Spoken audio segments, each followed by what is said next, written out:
begins with the new teacher's arrival, quiet and uncelebrated, on a grey morning when the mountains seem to loom closer than usual. As if watching her step off the stagecoach, with her single battered trunk and a heart full of cautious hope. She is young, but not naive, dressed plainly in a wool coat worn thin at the elbows. Her eyes steady, despite the way the town pauses to measure her worth. This is not a place that welcomes softness, and she knows it the moment the driver tips his hat and leaves her standing alone on the muddy street. Men linger outside the saloon, even at that early hour, their laughter too loud, their gazes lingering too long. She lowers her eyes, not in submission, but in practiced restraint, and walks toward the small schoolhouse she has been promised, reminding herself why she came: to teach, to matter, to prove that kindness still has a place in hard soil. Inside the schoolhouse, dust coats the desks, and the air smells of neglect. Yet she touches the chalkboard with something like reverence. She imagines children filling the room, voices rising, futures bending toward something better. It is this quiet determination that sets her apart, though the town does not yet know how to name it. At the boarding house later that evening, the landlady offers her supper and a warning in the same breath, advising her to keep to herself and not to wander after dark. The teacher thanks her, understanding the meaning beneath the words, and retires early, listening to the sound of laughter drifting from the saloon across the street, heavy with drink and disregard. Unseen by her, another presence has noticed her arrival. The mountain man stands at the edge of town, trading furs for supplies, his figure broad and weathered, his beard threaded with early gray. He says little, but he observes everything. He notices how the laughter sharpens when she passes, how her shoulders tighten, though she does not falter. There is recognition in his gaze, not of her, but of the danger that follows unprotected decency in places like this. He does not intervene, not yet. He believes in letting people reveal who they are before answering them. As dusk settles, the teacher lights a lamp in her small room, writing letters she may never send, her resolve firm but lonely. Outside, the mountain man turns back toward the hills, carrying with him a quiet awareness that something fragile has been placed in the town's care. And if the town fails her, he already knows, without violence or spectacle, he will not.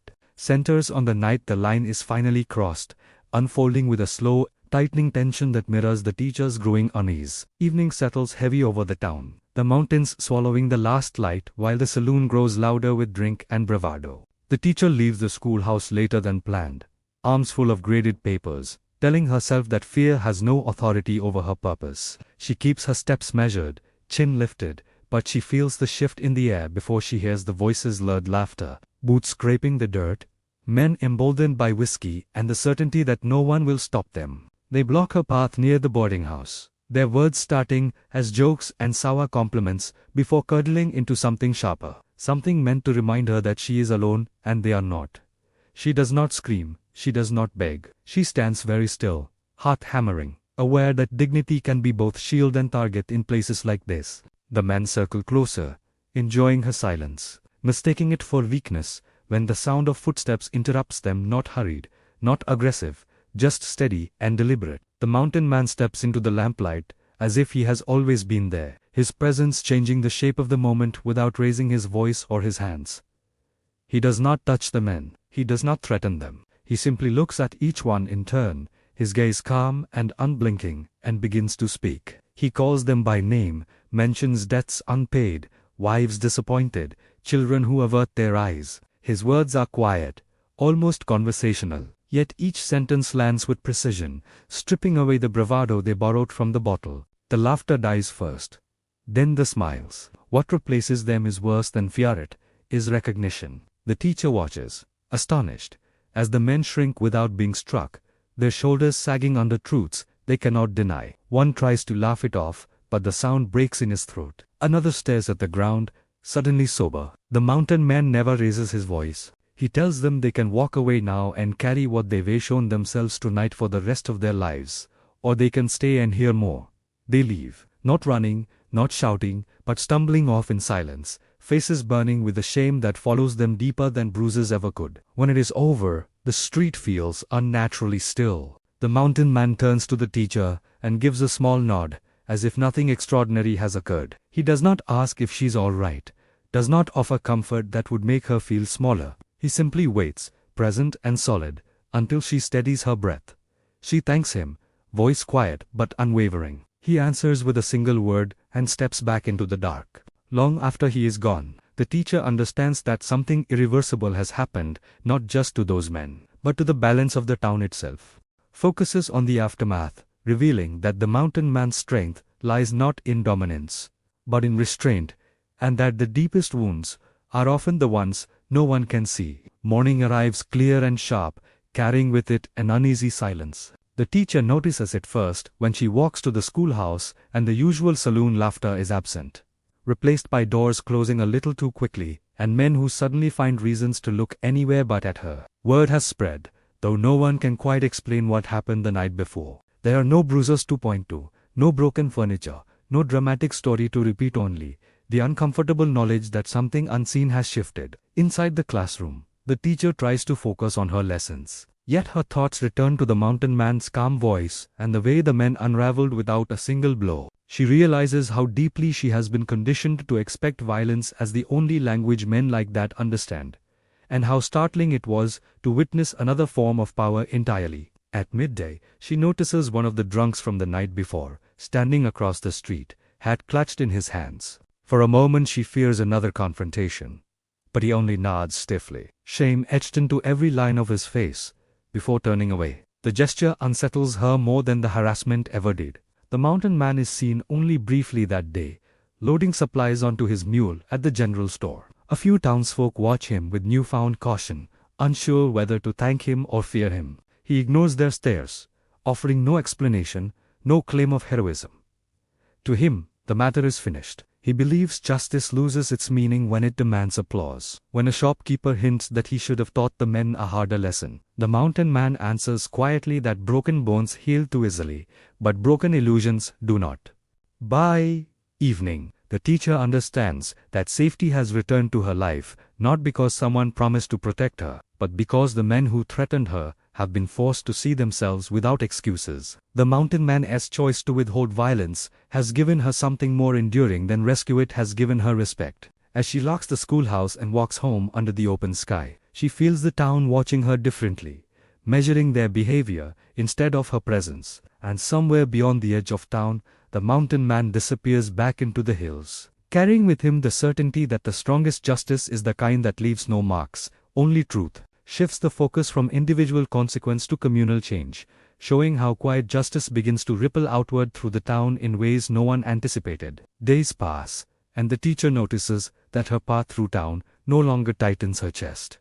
Men tip their hats now, some awkwardly, others with genuine respect, as if uncertain how to behave in a world where cruelty has suddenly lost its audience. The saloon remains open, but its noise is muted.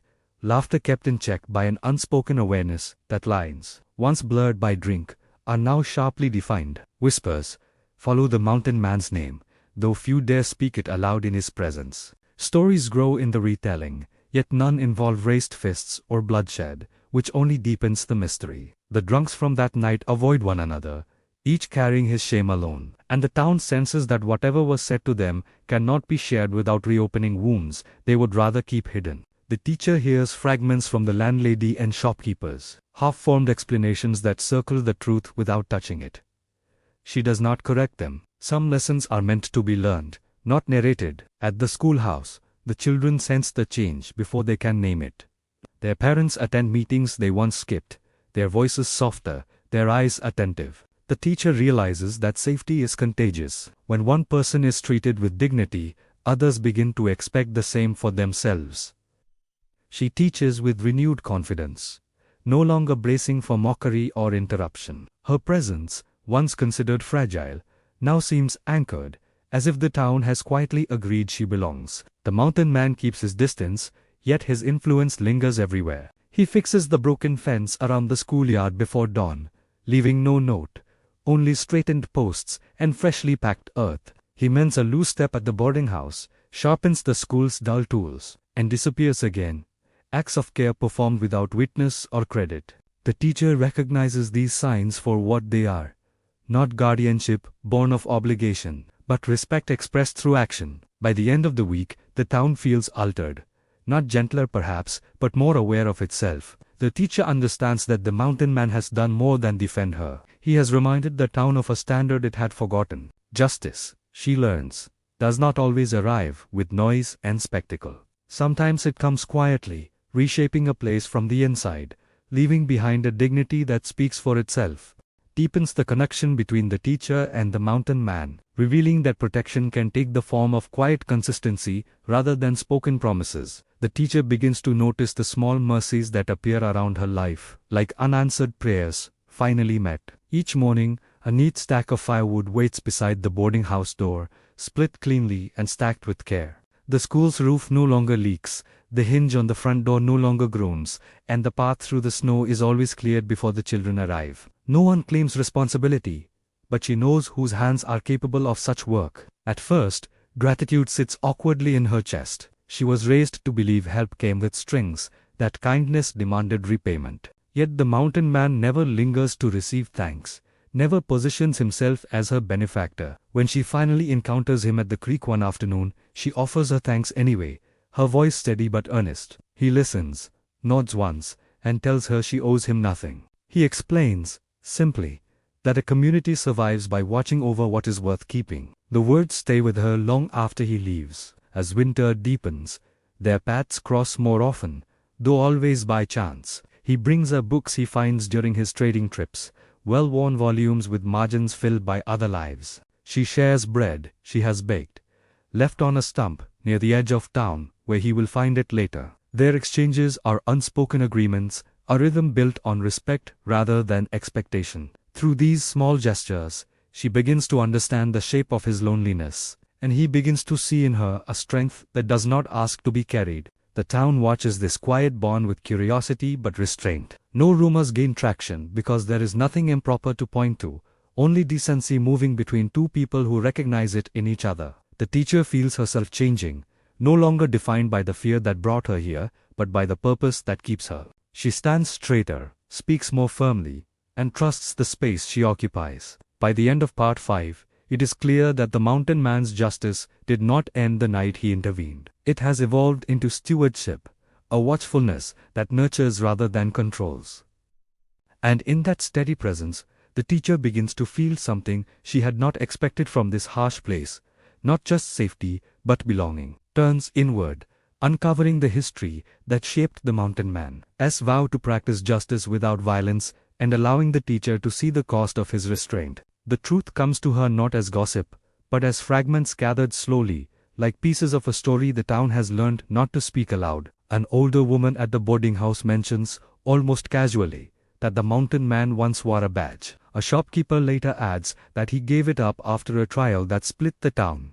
None of them say more, but the weight behind their words is unmistakable. The teacher finally hears the full story, one evening when a sudden storm forces the mountain man to take shelter in the schoolhouse. The wind howls outside as he helps secure the shutters, his movements practiced, distant. When she offers him coffee, he hesitates, then accepts, as if choosing honesty over silence. He tells her that years ago, when he was a lawman, he believed order came from force, backed by authority. When a drunk man beat his wife nearly to death, the mountain man struck him in anger, not restraint. The blow killed the man. Though the court cleared him, the town did not, neither did he. He speaks without drama, eyes fixed on the storm-darkened window.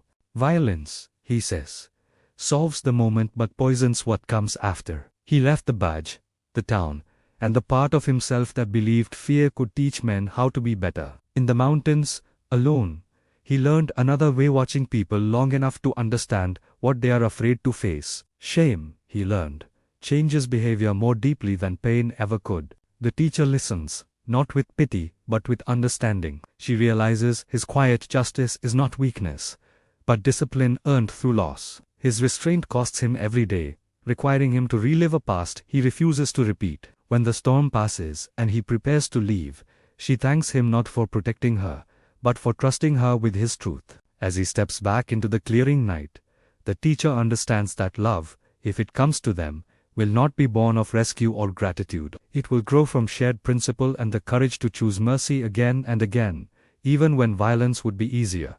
Brings the story to its point of greatest tension, testing whether quiet justice can withstand a direct challenge. The calm the town has settled into begins to fracture when one of the men from that night returns to his old habits, his shame curdling into resentment. He spreads word that the mountain man humiliated him, that a woman should not be the reason a man is brought low. The teacher senses the shift before the threat reaches her doors, closing again. Voices dropping, the fragile peace tightening like a drawn breath.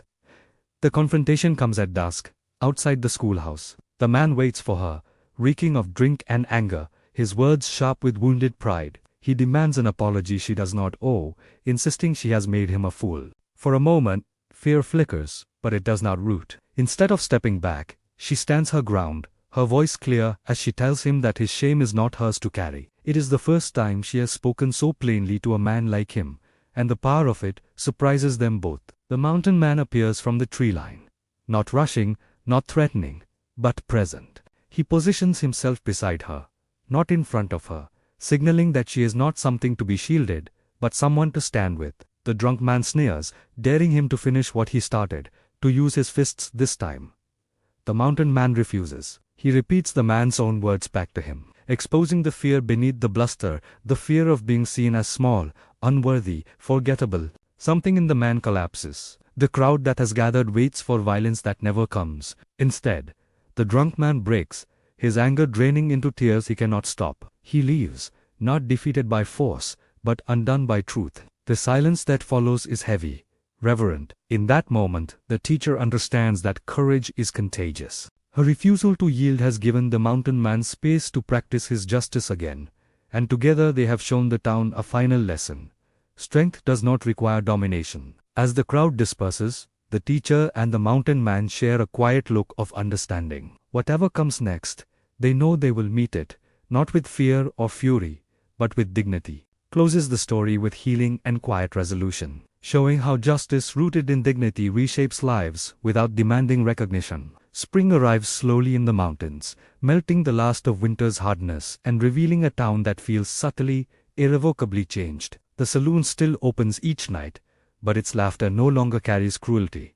Men who once tested boundaries now measure their words, not from fear of punishment, but from an understanding they cannot unlearn. The teacher walks the streets with ease, her presence no longer questioned, her authority in the classroom firm and respected. The mountain man remains, though he no longer watches from the shadows. He takes work repairing fences, guiding lost travelers, teaching boys how to set traps without cruelty. His past no longer defines him, his choices do. The town does not celebrate him, but it trusts him, and that quiet acceptance is enough. The teacher and the mountain man share more time, now, simple moments. Shared meals, long walks, where conversation comes easily or not at all.